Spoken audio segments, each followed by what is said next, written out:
Good morning and welcome to this national event in support of Reserves Day 2021, which gives us an opportunity to celebrate and thank all of those who serve in our reserve forces. I'm Commodore Martin Quinn, Reserves Head in the Ministry of Defence. In a few minutes' time, I'm going to introduce Mr. James Heapy MP, Minister for the Armed Forces, and also Major General Simon Brooks-Ward, Assistant Chief of the Defence Staff for Reserves and Cadets, both of whom would like to share their thoughts and reflections on reserves. But first, I'd like to show you a short film which captures some of the flavour of Reserves Day. Hello, I'm Tim Peake. Today is Reserves Day, when we have a chance to thank our Armed Forces reservists for the outstanding work that they do for us, whether serving overseas or at home in the fight against COVID. I hope you'll want to join me in thanking each and every one of them. So I first joined the reserves at the age of 25 because I felt there was something missing. I'd went through university, got myself a professional career, professional degree, but I felt there was still more left to discover about myself, and that's why I went to look for a career change, and I knocked on the door of the army, and it's the best decision I ever made. I'm very proud to serve as an honorary Royal Navy reservist, and on this special day I want to send all of my best wishes and thanks to everyone in the reserves.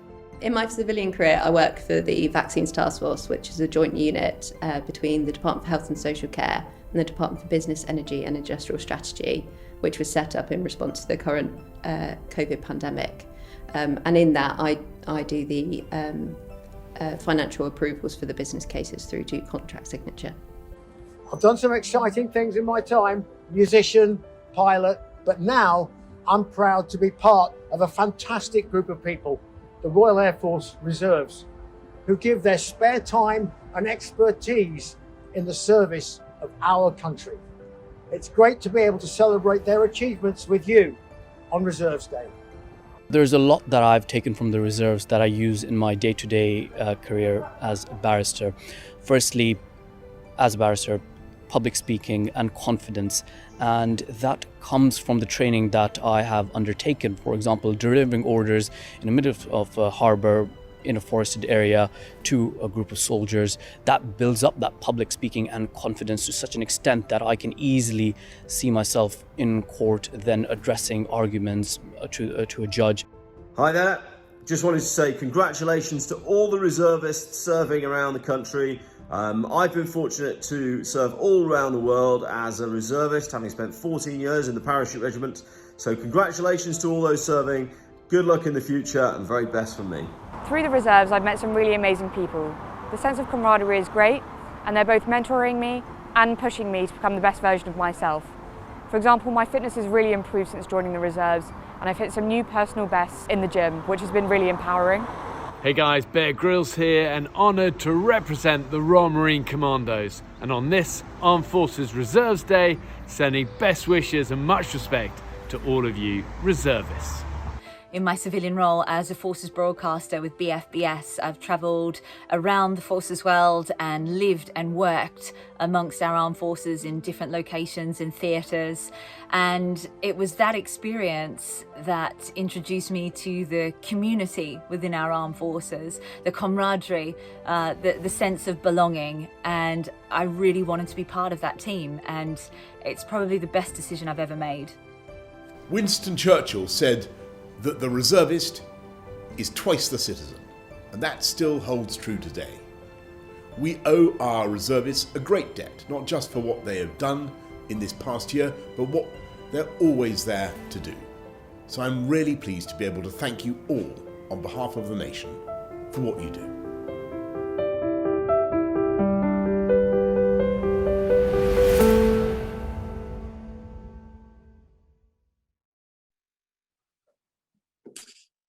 I'm sure you will agree that even in that very short film, we saw some of the dynamism and talent that is displayed by our reservists on a routine basis, and the very high regard in which our reserve forces are held by some of our well-known and instantly recognisable honorary officers, and of course, the Prime Minister. And now I'd like to hand over to Mr. James Heapy, MP, Minister for the Armed Forces. Good morning, Minister. Perfect. Right. Thank you very much indeed. Good morning, colleagues, and thank you very much indeed for inviting me to come and speak as part of this Reserve Forces Day event, especially after it has been such an extraordinary year for reservists. As the Prime Minister said, and he stole one of my favourite quotes in the process, reservists are indeed twice the citizen. And I think that in an extraordinary year like the one we've just had, where people have wanted to be at home with their families because family life has been put under enormous pressure by schools being closed or furlough and all of the uncertainties of the pandemic.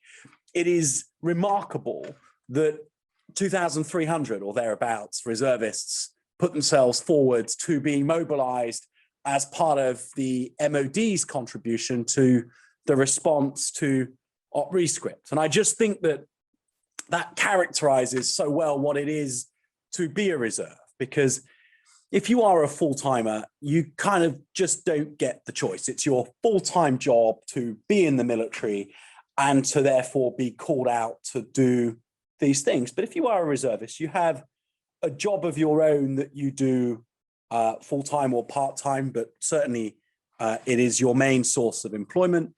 You have all of the pressures and expectations of a family life that isn't built around full-time military service.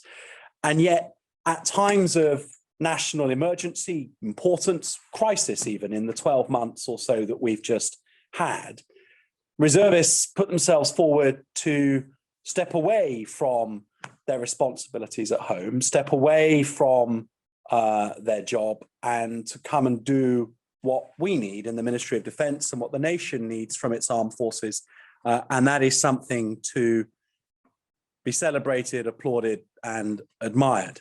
There are some amazing stories of what reservists have done during the pandemic. And I know that when all of the lessons are learned from the last 12 months and we reflect on what went well, one of the things that will shine most brightly is the way that people step forward to offer their civilian expertise as an armed forces reservist. And some of that expertise was truly game-changing in the impact that it made as we were building entirely new systems to respond to the COVID pandemic this time last year. And that, I think, speaks volumes for the change in what we're asking of our reservists now, because we still ask you to be soldiers, sailors, airmen, airwomen with operational roles in infantry battalions or on warships or in fast air squadrons. But increasingly, we also want you for the expertise and the skills that you bring to our organisation. The things that you do as a civilian that actually allow you to be able to step forward in uniform and give something to the MOD and to government that we would not otherwise have, and that we could never realistically expect to have within the regular armed forces, because you have a depth of expertise that is required in your day jobs that there is just no requirement for full-time within defence. But by God, have we needed it in the last 12 months from those of you who have stepped up and given it.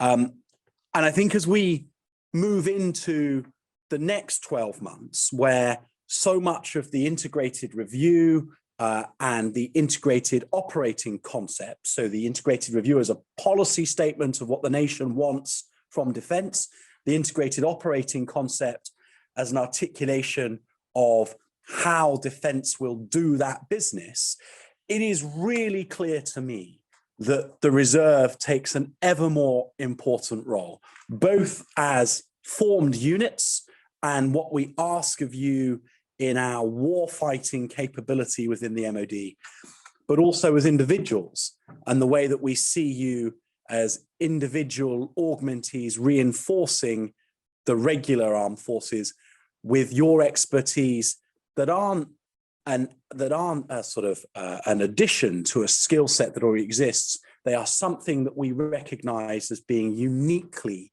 available through you, and that makes you of enormous importance to our plans. Now, I'm conscious that I sit here and say all of that, and that brings with it lots of questions about, well, what does that look like? What exactly does the future of the reserve have in store? What is the implications of the excellent RF30 report that my predecessor, Mark Lancaster, published 6 or 7 weeks ago?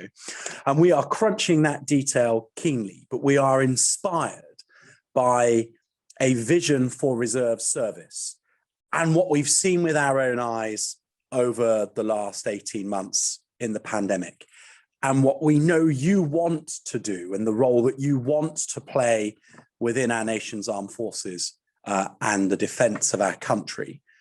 And I'm pretty confident that we'll be coming up with something that you will find exciting and that will be an organization that you want to serve in. So I'm just going to close by wishing those reservists who are deployed on operations right now all good fortune. I know that there are 20 incredibly lucky Royal Navy reservists with the Carrier Strike Group right now in the Eastern Mediterranean, and they will soon be in the Far East flying the flag in the first major Carrier Strike Group deployment for nigh on 2 decades, which is hugely exciting for them and for everybody else all over the world, whether they be in Estonia or in Iraq, or whether they be in parts of Africa or the Falklands or wherever else. Your service as a reservist is hugely appreciated. And to those of you who are joining today's proceedings from around the UK, thank you for another extraordinary year of service to your country.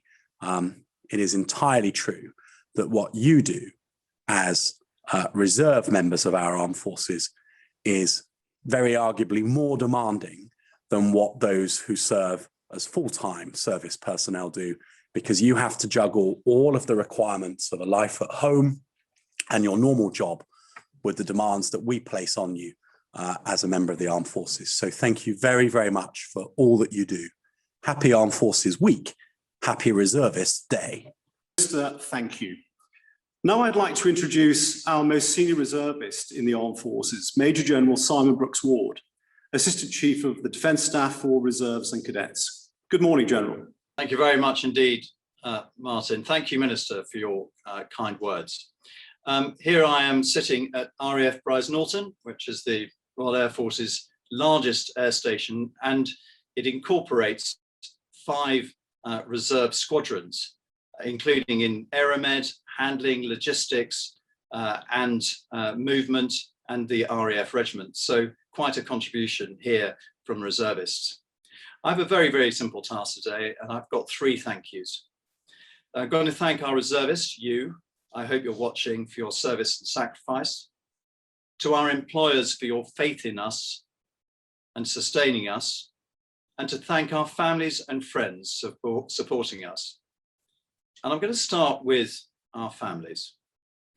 We should never forget our families and friends that support us in what we do and are able to contribute to this nation's defence. Our families really do have to put up with us in all sorts of different issues and challenges. We miss prize givings, we miss parents-teachers meetings, we miss anniversaries, we miss birthdays, and sometimes we even miss holidays because of our service within the reserves. And it is to our families that we have to thank. You are the rock for which we are internally grateful. To our employers, I'm going to thank you next. The things we experience, the things that we are able to do, the opportunities we have to serve, are really down to the collusion and cooperation with our employers. As an employer myself, I know only too well what it's like to take away a major cog within a wheel. It is absolutely a commitment between defence and employers, and I'm glad to say that it's never been so strong. And if you look at some recent research, which says that 95% of you employers see the necessity of having the reserves within the armed forces, and the similar amount see that it actually benefits your workplace. And we're seeing that time and time again. You know, the military gives our employees crisis management, leadership skills, dealing with presentations and issues. But I like to think also that it produces that integrity that we all enjoy within the military, and that transfers into our workplace. And a little more examples of that are the Armed Forces Covenant signings. Over 7,000 have been signed so far, at an average of 25 per week. And if you think COVID would have an effect on it, you're wrong, because in April alone, we had a record week of 88 signings. You couple this with the employer recognition scheme, which is designed to bring defence and organisations much closer in a mutually beneficial environment in the bronze, silver and gold awards. And you see how deep and how real this relationship is becoming. If you think about it, in 2014, we had 10 gold award winners when this scheme started. Only yesterday, I and others looked at 150 applications for the gold award. And there are over 4,000 in the ERS alone. So it is a growing and burgeoning and vibrant organisation. And so you're committed to events. We're committed to you as well. And we don't take it for granted. And we'd like to pass on our thanks as reservists in our workplaces to you for giving us this opportunity to serve our nation. And finally, I'm going to come to the reservists. It is your Reserves Day. It is our Reserves Day. And I've been in the reserves for 34 years, an awfully long time for most of you to actually analyse, but I have never regretted any day of my reserve service. It's given me so much, and I'm sure it's giving you a huge amount too. My message to you is quite simply, thank you for all your endeavour, commitment and dedication to this country through your reserve service. The nation has never been let down by you. Since 2003, when Iraq happened and we mobilised over 7,000 reservists in very short order, we have always met our responsibilities, and we continue to do so.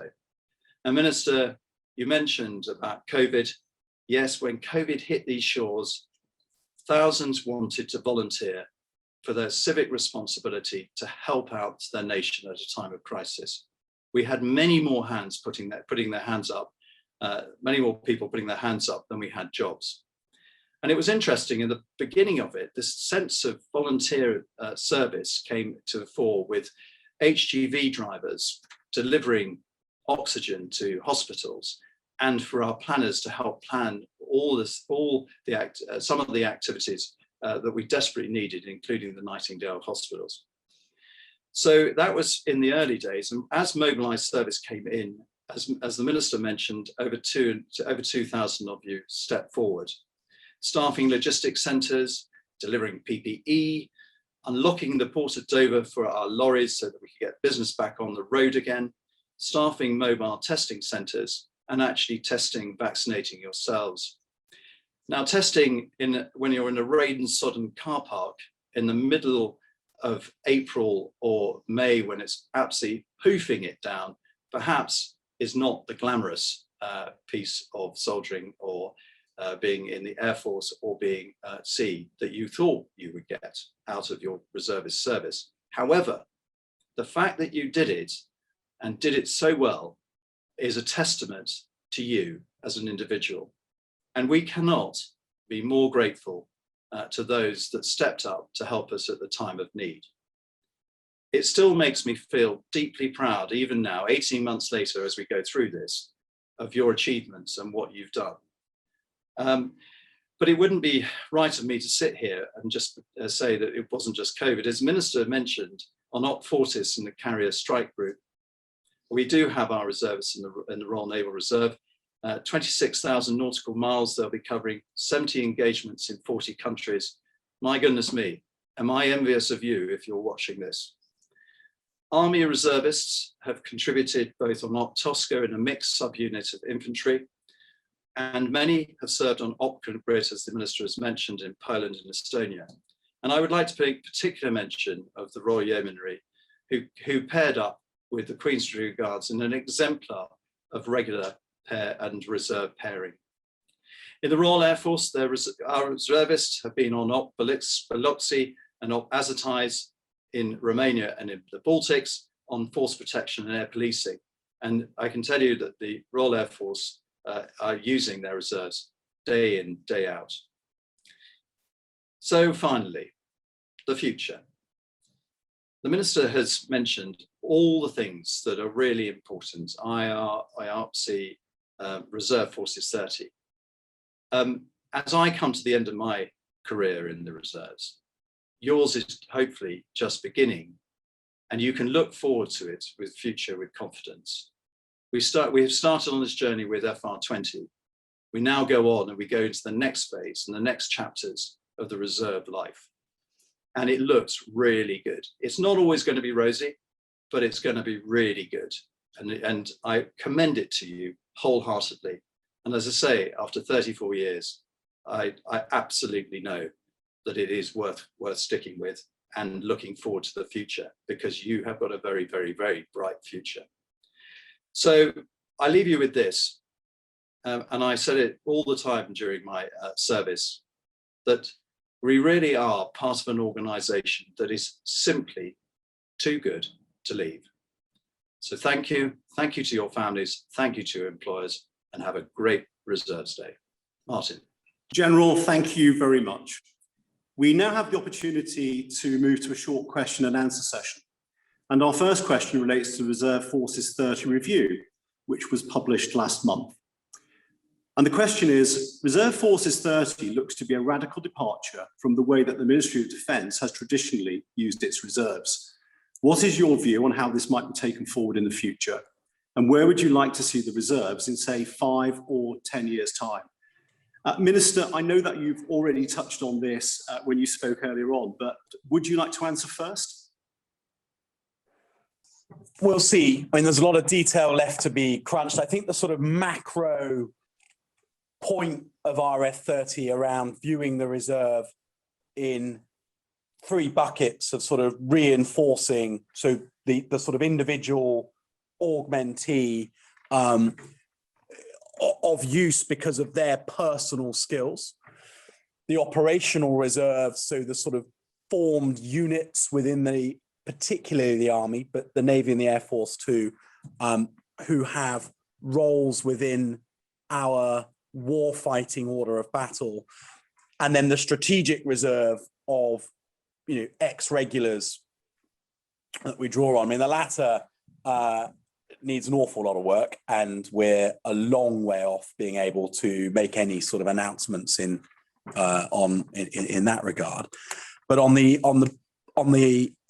first two, whilst the RF30 recommendations themselves are still being looked over, still being costed, still being crunched, I think that the sort of main point that we need to stop viewing reservists as just the unit that they join, and I think as the Navy and the Air Force actually very successfully done for a period of time, and start to view them both as individuals with something to offer individually, as well as a part of a unit that has something to offer operationally, is a very key departure. So I suspect that in 5 years' time, or whatever the timeline was that the questioner offered, firstly, you could expect a bit more detail out of me, because by then we will have crunched the detail. But secondly, I think that you will find that you are invited to have more of a conversation with us about what you do in your day job, what skills and expertise that gives you, and providing you are willing for us to do so, you will find that we are, you know, that we're trying to match you to requirements in all sorts of parts of defence. You might be a Navy reservist, but the cyber force in Stratcom might realise that you've got a skill set that is of value to them. And so as an individual, you start to find yourself getting kind of approached within an internal MOD labour market, if you like, to be used individually because of something, because of a set of skills that you have. Now, that's not to say that if you are a logistician in your day job and you've joined the Air Force Auxiliary because you want in your weekends to do intelligence, that's not to say that we will make you do logistics on the weekend as well, because that's what we want you to do. It's a conversation that we have with you, and I recognize that many people join the reserves to do something different to their day job, but we will want to understand much better what you bring as individuals, and providing you're willing to let us use you as an individual, that we should do so. Then, and it's important not to front run announcements, particularly from the Army, that are going to follow over the next month or two. The other key thing that I think that we will see in 5 to 10 years' time is that something we've been flirting with for a while, where formed reserve units have a role in the warfighting orbit, that's no longer flirting, that's full on part of the way that we design the force, and that in meaningful frontline roles in our most high octane, high tech, peer on peer environments, formed reserve units sit within the orbit, and that's the requirement that we place on. We need to crunch exactly how we make that work against readiness timelines and everything else. But I hope that you think of that as a hugely exciting departure as well. Minister, thank you. Very comprehensive indeed. General Simon, sir, would you like to add anything from a reservist perspective? No, I think the Minister's covered it extremely well. Only to say the spectrum of opportunities that lie ahead for the reservists in the future, really exciting. And all I can say is that all these opportunities will play out in the next few months. But stand by, because I think it's going to be a really interesting journey that we're on. Thanks, General. I'll move on to our second question, which relates to the future of reserves as part of the whole force. And the question is, will we be asking more of both our reservists and their employers in the future? How do we take those employers with us, and how do we ensure that their relationship with Defence remains mutually beneficial? General, would you like to answer first this time? Well, there's a number of questions in that, aren't there, in terms of the employee, the employer, and how we utilise them. And I think it's a broad picture. My sense is that the employer needs to have two pieces to it. Firstly, they need to see the mutual benefits of employing reservists. It's a two-way street. Business life, as I know only too well, is about win-win. If we can produce win-win between Defence and the employer, then the reservists will benefit from that relationship. And how we do that? Well, we have to prove efficacy of the individual going back into the workplace, and really shout loud about all the skills that the military are training these individuals to actually go back into their workforce, and how they're going to contribute to that workplace environment and grow within it. And the second bit is that I think we've got to be entirely honest with our employers, and actually, they're grown-ups. Our employers are people who we should respect and do respect. And actually, my sense is that if you're actually honest with them and take them with you and explain it and communicate and engage, and we are doing that, but we've got to do an awful lot more, as always, and particularly when we look forward to what we're expecting the reservists to be and reserve to be in the future. We need to actually also at the same time, in parallel, adopt and really energise our engagement strategy with our employers across Defence and within the single services. General, thank you. Minister, is there anything that you would like to add to that question or that answer? No, nothing to add. I think Simon knocked that one out of the park. Well, Minister General, thank you both very much. I think we'll call a halt to the questions there. Thank you for taking part in this session, which has been a great way to kick off Reserves Day 2021. To everybody who's watching, may I wish you all a very enjoyable Reserves Day and indeed an Armed Forces Week. Thank you very much indeed.